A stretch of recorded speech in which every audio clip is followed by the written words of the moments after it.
दोस्तों आज हम चर्चा करेंगे इंडियन ओशन में वाटर कॉन्फ्लिक्ट्स या वाटर वॉर्स की।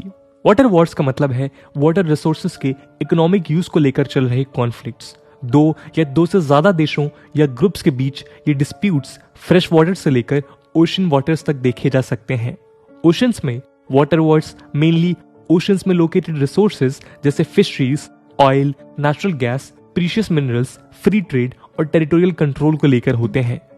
आज का हमारा वीडियो इंडियन ओशन में चल रहे तरह तरह के वाटर वॉर्स पर आधारित है। इस वीडियो में हम देखेंगे कि वो कौन से मेजर वाटर वॉर्स हैं जो इंडियन ओशन में चल रहे हैं और उनके कारण क्या क्या हैं। चलिए शुरू करते हैं यहाँ के सबसे बड़े वाटर वॉर से और चलते हैं इंडिया और श्रीलंका के मैरीटाइम कॉन्फ्लिक्ट की तरफ। दोस्तों इंडियन ओशन में वाटर वॉर का सबसे बड़ा उदाहरण शायद इंडिया और श्रीलंका है। बावजूद इसके कि दोनों देशों ने 1974 और 1976 में दो मैरीटाइम एग्रीमेंट साइन किए हैं, लेकिन फिर भी ये विवाद आज तक जारी है। तमिलनाडु के साउथ ईस्टर्न एज में स्थित पम्बन आइलैंड और श्रीलंका के नॉर्थ वेस्ट एज में स्थित मन्नार आइलैंड के आसपास के वाटर्स में फिशिंग को लेकर डिस्प्यूट इनमें सबसे मेजर मुद्दा है। कॉन्फ्लिक्ट का ये पूरा एरिया गल्फ ऑफ मन्नार और पार्क स्ट्रेट के अराउंड फैला हुआ है, जहां दोनों देशों की ट्रेडिशनल फिशिंग कम्युनिटीज रहती हैं। इसके अलावा पार्क स्ट्रेट में स्थित काछातीवु आइलैंड भी इसी मुद्दे के साथ जुड़ा हुआ है, जिसे इंडियन गवर्नमेंट ने 1974 में श्रीलंका को दे दिया था। इसके लिए सेंट्रल गवर्नमेंट के खिलाफ आज भी तमिलनाडु गवर्नमेंट सुप्रीम कोर्ट के केस लड़ रही है।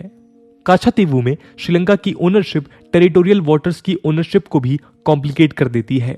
इसके अलावा इंडिया के धनुषकोडी से श्रीलंका की दूरी मात्र 20 किलोमीटर के आसपास है और ये भी कॉन्फ्लिक्ट को कॉम्प्लिकेट कर देती है। खैर, इंडिया और श्रीलंका का बॉर्डर यहाँ एक इनविजिबल लाइन से डिमार्केटेड है, लेकिन इस इनविजिबल लाइन के नीचे सी फूड का भंडार है।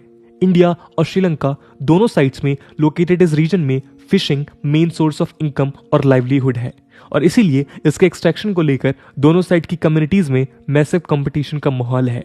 फिश को लेकर इस बैटल में कई इंडियन फिशरमैन श्रीलंकन नेवी के हाथों या तो मारे गए हैं या जेल में डाल दिए गए हैं। इस कॉन्फ्लिक्ट के इतिहास की बात करें तो इंडिया में फिशिंग 1960s और 1970s से ही कमर्शलाइज होने लगी थी, जिसके चलते इंडियन फिशिंग कम्युनिटीज ने खुद के फिशिंग इक्विपमेंट्स को मैकेनाइज किया। गवर्नमेंट्स ने भी फिशरमैन को सब्सिडाइज्ड रेट में नए बोट्स दिए, जिन्हें ट्रॉलर कहा जाता है।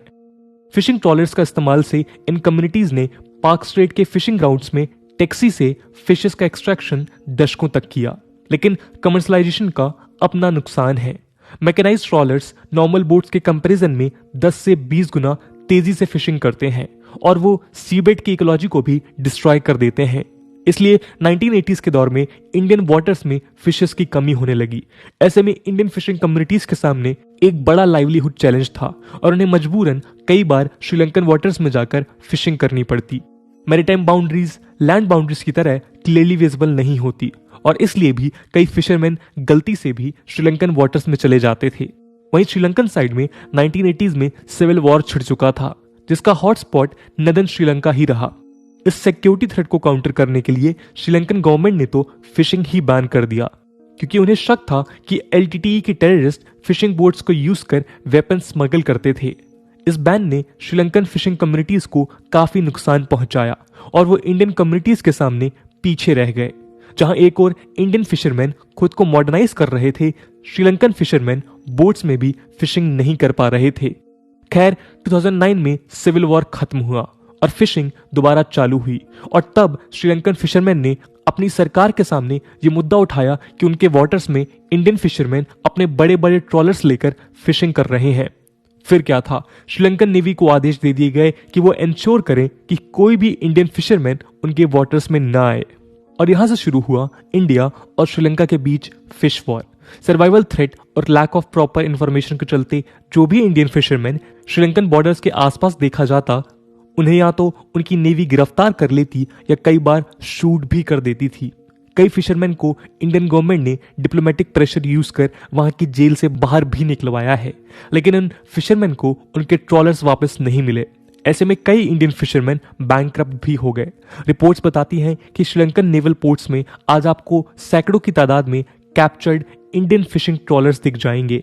खैर 2009 के बाद जब श्रीलंकन गवर्नमेंट फिशिंग के मुद्दे को लेकर एग्रेसिव स्टैंस लेने लगी, तभी कच्चा थी वो आइलैंड का मुद्दा फिर से जोर पकड़ने लगा।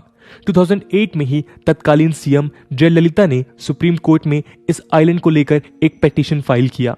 हालांकि 2014 में सेंटर ने मद्रास हाईकोर्ट को कहा कि इस आइलैंड में श्रीलंका की ओनरशिप फाइनल है और इसलिए इंडियन फिशरमैन के पास इस रीजन में फिशिंग करने का कोई अधिकार नहीं है। खैर ये मुद्दा आज भी सॉल्व नहीं हुआ है।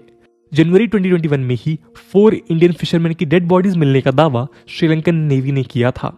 इंडियन साइड में इसको लेकर मैसिव प्रोटेस्ट हुए और दावा किया गया कि श्रीलंकन नेवी ने ही इन फिशरमैन को मार दिया है। अब चलते हैं अगले मुद्दे की ओर, जो है इंडिया और पाकिस्तान के बीच। दोस्तों, वाटर वॉर का अगला इंपॉर्टेंट एग्जाम्पल इंडिया और पाकिस्तान के बीच दशकों से चल रहा सर क्रीक इशू है। रन ऑफ कच्छ मार्शलैंड्स के पास लोकेटेड सर क्रीक एक 96 किलोमीटर स्ट्रिप ऑफ वाटर है जिसको लेकर इंडिया और पाकिस्तान के बीच डिस्प्यूट्स हैं। सर क्रीक इंडस रिवर के डेल्टा पर लोकेटेड वाटर बॉडी है जो अरेबियन सी से जुड़ी हुई है और ये गुजरात के कच्छ को पाकिस्तान के सिंध से सेपरेट करती है। ये डिस्प्यूट कच्छ और सिंध की मैरीटाइम बाउंड्री के इंटरप्रिटेशन को लेकर है। मैप में देखें तो पाकिस्तान के हिसाब से उसकी बाउंड्री ग्रीन लाइन तक है, जबकि इंडिया रेड लाइन को अपना बॉर्डर मानता है। इंडिया यहाँ पर थॉलिंग प्रिंसिपल के हिसाब से ये क्लेम्स करता है, जिसके हिसाब से दो देशों के बीच अगर एक वाटर बॉडी बाउंड्री बनाती है तो वो बाउंड्री वाटर बॉडी के डीपेस्ट पॉइंट के अक्रॉस ड्रॉ की जाएगी। UNCLOS भी इसे एक्सेप्ट करता है। खैर, इंडिया के इंडिपेंडेंस के पहले ये प्रोविंशियल रीजन बॉम्बे प्रेसिडेंसी का हिस्सा था, लेकिन 1947 में सिंध पाकिस्तान चला गया और कच्छ इंडिया के पास रहा। पाकिस्तान दावा करता है कि पूरा का पूरा सर क्रीक उसका है। इसके लिए वो बॉम्बे गवर्नमेंट रेजोल्यूशन ऑफ 1940 को इस्तेमाल करता है, जो तब के गवर्नमेंट ऑफ सिंध और राव महाराज ऑफ कच्छ के बीच साइन हुआ था। पाकिस्तान के हिसाब से इस एग्रीमेंट में सर क्रीक सिंध का हिस्सा था और इसलिए वो पाकिस्तान के पास जाना चाहिए। लेकिन इंडिया का दावा है कि बाउंड्री 1925 के एक दूसरे मैप के मिड चैनल में लाई करती है, जो 1924 में कंस्ट्रक्टेड मिड चैनल पिलर्स के हिसाब से बनाई गई थी। खैर, टेरिटरी और जियोपॉलिटिक्स के अलावा ये रीजन एशिया के लार्जेस्ट फिशिंग ग्राउंड्स में भी आता है, जिसके चलते सर क्रीक पर आज तक दोनों देश सहमति नहीं बना पाए हैं। इसके अलावा यहाँ massive oil and gas reserves होने की संभावना भी है, जिन्हें अभी तक एक्सप्लॉइट नहीं किया गया है। फिशिंग ग्राउंड्स और डिस्प्यूट के चलते यहाँ कई बार ऐसा हुआ है कि दोनों साइड्स के फिशरमैन एक दूसरे की सिक्योरिटी एजेंसीज के हाथों गिरफ्तार कर लिए गए, वैसे ही जैसे श्रीलंका के केस में होता है। यही वजह है कि इस एरिया में आज मैसिव सिक्योरिटी डिप्लॉयमेंट्स हैं। सिक्योरिटी डिप्लॉयमेंट्स इसलिए भी है क्योंकि पाकिस्तान कई बार फिशिंग बोट्स का इस्तेमाल इंडियन टेरिटरी में प्रॉक्सी वॉर छेड़ने के लिए करता है। 26/11 के केस में ऐसा ही हुआ था। अब चलते हैं हॉर्न ऑफ अफ्रीका की ओर और देखते हैं केन्या और सोमालिया के बीच के मैरीटाइम डिस्प्यूट को। दोस्तों, इंडियन ओशन में अगला major conflict Horn of Africa के पास लोकेटेड केन्या और सोमालिया के बीच है। दोस्तों, ईस्ट अफ्रीकन कंट्रीज का इंडियन ओशन में बॉर्डर किस डायरेक्शन में एक्सटेंड होगा, डिस्प्यूट इस बात पर है। सोमालिया का कहना है कि इंडियन ओशन में उसकी बाउंड्री उसके साउथ ईस्टर्न बॉर्डर लाइन के डायरेक्शन में एक्सटेंड होनी चाहिए, जबकि केन्या चाहता है कि ये बाउंड्री उस रीजन के लैटिट्यूड के पैरेलल होनी चाहिए। ऐसे में 1 लाख स्क्वायर किलोमीटर का एक ट्रायंगुलर शेप्ड ओशियानिक रीजन इन दोनों देशों के बीच डिस्प्यूट का कारण बन गया है। वैसे केन्या और सोमालिया के बीच इस वाटर वॉर का मेन कारण सिर्फ टेरिटरी नहीं है, बल्कि इस ट्रायंगल शेप एरिया में मैसिव रिसोर्सेज हैं। फिशरीज के अलावा यह माना जाता है कि यहाँ ऑयल और गैस के मैसिव रिजर्व्स हैं और दोनों देश एक दूसरे पर इन रिजर्व्स के इलीगल ऑक्शनिंग का इल्जाम लगाते रहते हैं। खैर, इन डिस्प्यूट्स के चलते केन्या और सोमालिया सालों से एक दूसरे के साथ किसी न किसी रूप में लड़ते रहे। फॉर एग्जाम्पल, मई 2019 में केन्या ने 2 सोमालियन लेजिस्लेटर्स और एक मिनिस्टर को डिपोर्ट कर दिया following their arrival at Jomo Kenyatta International Airport. पिछले साल मार्च में सोमालिया ने केन्या से आने वाले पॉपुलर प्लांट्स खाद का इंपोर्ट बैन कर दिया।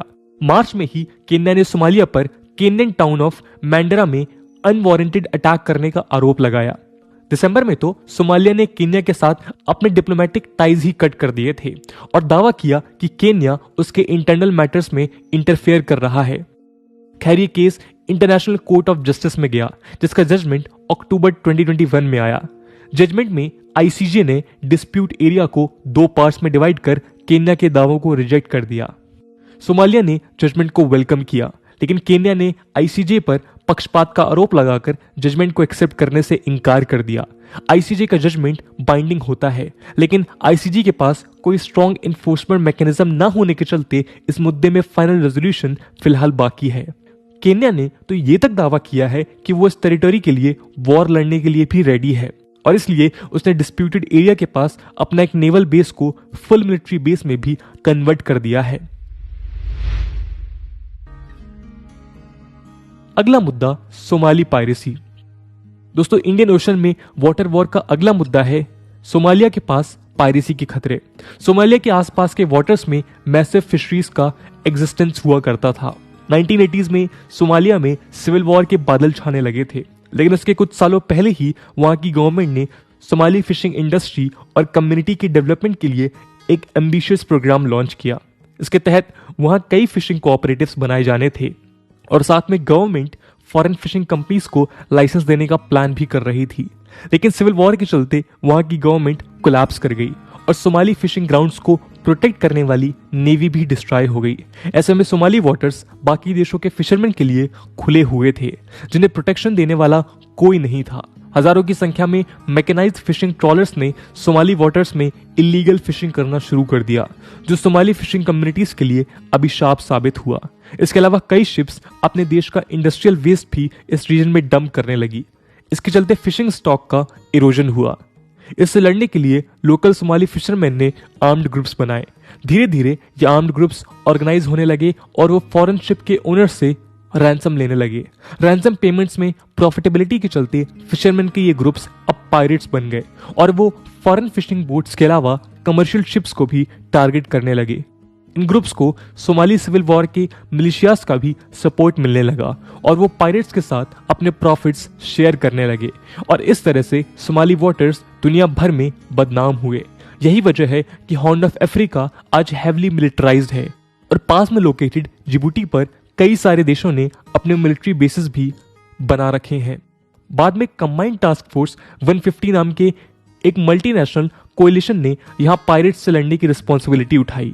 इंप्रूव्ड मेजर्स के चलते यहां पायरेसी खत्म तो नहीं हुई है, लेकिन ड्रास्टिकली रिड्यूस जरूर हुई है। For example, improved anti piracy measures के चलते इंटरनेशनल मैरीटाइम ब्यूरो ने कहा कि सोमालिया में पायरेट अटैक्स 2011 में लगभग 237 से 2012 में सिर्फ 75 तक रह गए। हालांकि पायरेसी अभी भी खत्म नहीं हुई है और इसलिए वाटर वॉर जारी है। तो दोस्तों, ये थे इंडियन ओशन में होने वाले कुछ प्रोमिनेंट वाटर वॉर्स। इनके अलावा अगर आपके दिमाग में कोई और भी ऐसा कॉन्फ्लिक्ट है जिसको हम वाटर वॉर की श्रेणी में डाल सकते हैं, तो प्लीज कमेंट सेक्शन में बताइएगा। इस वीडियो को लेकर आपका क्या ओपिनियन है, ये भी आप नीचे मेंशन कर सकते हैं। आज की वीडियो के लिए इतना ही। आई होप आपको वीडियो पसंद आई होगी, और अगर पसंद आई है तो अपने दोस्तों के साथ शेयर करना मत भूलिएगा। हम मिलते हैं अगले वीडियो में, तब तक के लिए जय हिंद, जय भारत।